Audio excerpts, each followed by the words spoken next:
Shoutout kay Katsakino Ducusin, Romeo Conchada, kay Jervin Chris, Anthony Alon family, at sa iba pa nating mga taga-subaybay. At ngayon ang balita natin. Sa wakas, good news na to para dito sa Barangay Ginebra dahil mukhang itong si Jamie Malonzo at si Isaac Go ay maglalaro na raw. So ibig niya sabihin, madadagdagan itong malakas ng lineup already ni Coach Tim Cone. Ayon dito kay Coach Tim Cone mismo sa isang panayam, ay baka January 2025 makapaglaro na itong si Jamie Malonzo at susunod na dyan si Isaac Go. Hindi natin kailangan pang ispilengin o ipaliwanag pa kung bakit napakalaking bagay ng dalawang nasabing player. Yung pagkawala nitong si Isaac Go, yan ang dahilan kung bakit ang Barangay Ginebra ngayon ay naghahanap ng backup center.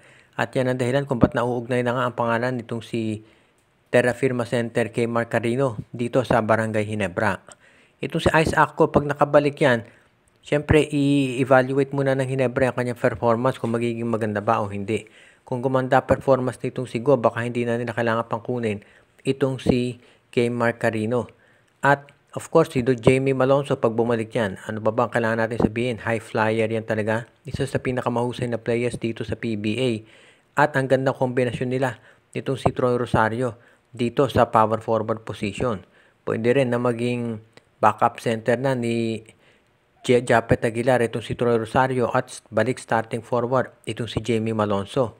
Or pwede rin na small forward si Jamie Malonzo, power forward si Japet Aguilar at center si Troy Rosario. So ibig sabihin, marami ng combination na pwedeng gawin itong Barangay Ginebra.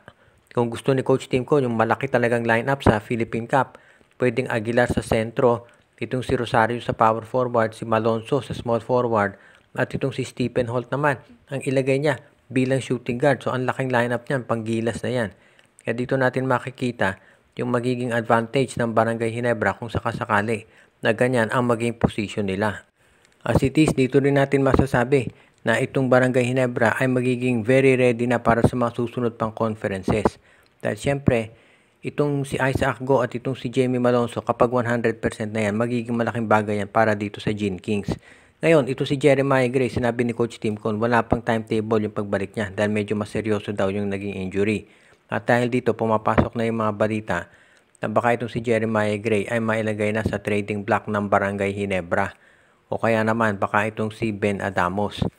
Ibig sabihin, kung ang Ginebra ay ayaw pang i-trade itong si Jeremiah Gray, baka posible na si Ben Adamos ang i-trade nila kapag nakabalik na si Jamie Malonzo at Isaac Go. At itong si Ben Adamos, yan ang gagamitin nila para kumuha ng isang wingman na pwedeng pumalit muna dito sa pwesto ni Jeremiah Gray habang nagre-recover pa. So for example, pwedeng i-trade itong si Jamie Malonzo dito sa Terra Firma Jeep kapalit nitong si Joshua Monson dahil wala pa nga itong si Jeremiah Gray. So posible na si Monson mapunta sa Ginebra at itong si Adamos naman dito sa Terra Firma Jeep.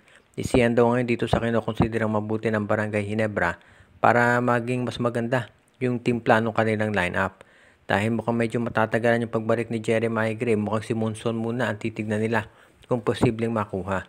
At kung ganyan ang magiging palitan ng tao, sa tingin ko magiging advantageous yan para dito sa Barangay Ginebra lalo na. At mabibigyan ng panahon ito si Jeremiah Gray na makapag-recover. Pero kung ikaw ang Ginebra, at least kung makuha mo na kaagad itong si Monson, itong si Malonzo at itong si Isaac Go, malaking bagay na yan para dito sa kanilang rotation. Tandaan natin, nung last conference, ang dami kulang na player sa Barangay Ginebra pero at least nakaabot sila sa finals although natalo nga sila dito sa TNT Tropang Giga. Kaya yan ang abangan natin.